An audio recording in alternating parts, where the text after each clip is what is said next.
All right, let's dive into a really interesting paradox. Have you ever noticed that sometimes the people who are most dedicated to protecting your company, your culture, your processes, are the ones who seem to fight new tech like AI the hardest?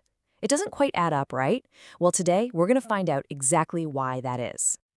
And just so you know where we're pulling this from, this explainer is based on chapters 3 and 4 of a report from Virtualization Options LLC. We're focusing specifically on the two departments that are often at the heart of this friction: human resources and operations. So, this is the big question we're unpacking. Why do these guardians of the company, the people who really perfect how things get done, so often push back against AI? You'd think they'd be the first to jump on board. But here's the thing, their resistance isn't really about blocking progress. It's about protecting real, tangible value. Okay, here's our game plan. First, we're going to dig into the identity crisis that's hitting HR. Then, we'll jump over to operations and explore what's called the reality gap.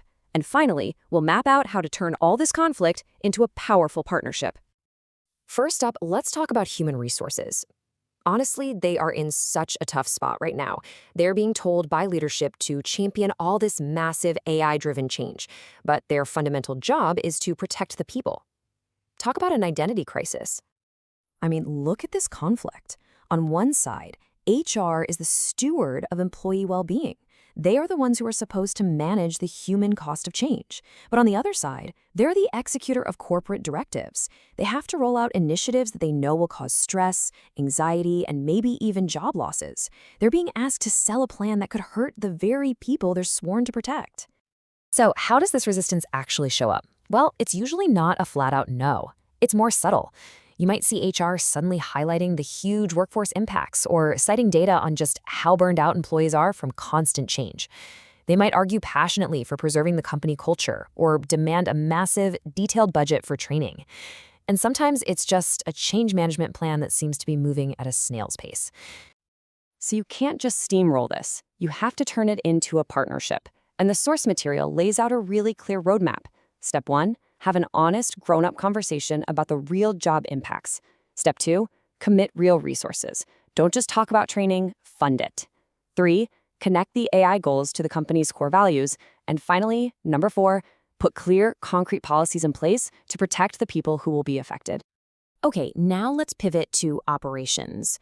Their resistance comes from a totally different place, and the report calls it the reality gap. This is that brutal collision that happens when a theoretically perfect, elegant AI system runs headfirst into the messy, chaotic, unpredictable real world of getting work done. And this quote just nails their mindset. They aren't just winging it or complaining. No, they are meticulously, systematically documenting every single time the AI messes up. They're building a data-driven case file to prove that human judgment isn't just nice to have, it's absolutely essential. And let's be clear. Their concerns are 100% legitimate.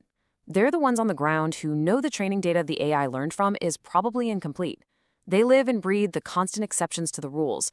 They see the local context the algorithm can't. They rely on that informal, tribal knowledge to solve problems. And guess who has to clean up the mess when the system inevitably breaks? Yup, them. But you have to understand, this goes way deeper than just a flawed process. It's a direct threat to their professional identity. Just imagine, you've spent years, maybe decades, mastering a complex job. You're the go-to expert. And then someone tells you an algorithm can do it better? Suddenly, all that hard-won experience feels obsolete. Your problem-solving skills, your autonomy, your pride, it's all being challenged. It's personal.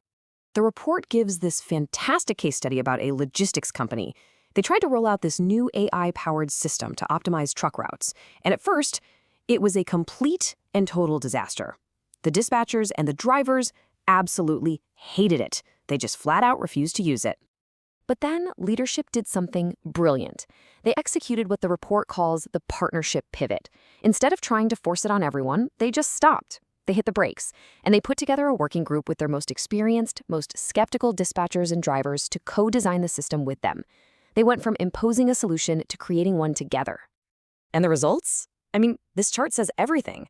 In that first month, dispatcher acceptance of the AI's routes was a pathetic 10%. But 6 months after they started co-designing it, it shot up to 70%. That's because they built a tool that helped them do their job better, instead of one that ignored their expertise. And get this, it wasn't just about making people feel good. The bottom line business impact was a massive 18% improvement in route efficiency. By respecting their team's knowledge, they got way better results. They literally turned their biggest critics into the system's biggest champions. So this case study really lights up the path forward, doesn't it? It's all about completely reframing how you think about resistance. It's not an obstacle you need to smash through. It's a valuable asset you need to tap into. This right here is probably the most important idea in this entire explainer.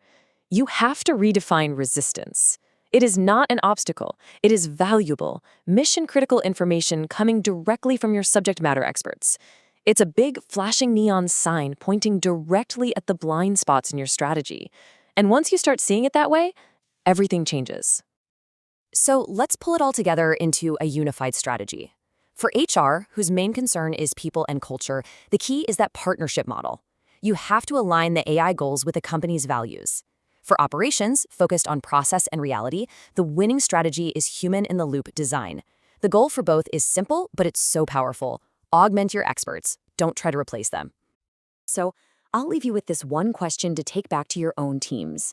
Is your organization treating resistance as an obstacle to be crushed, or is it treating it as expert consultation that you need to embrace? The answer to that question is probably going to decide the fate of your next big AI project.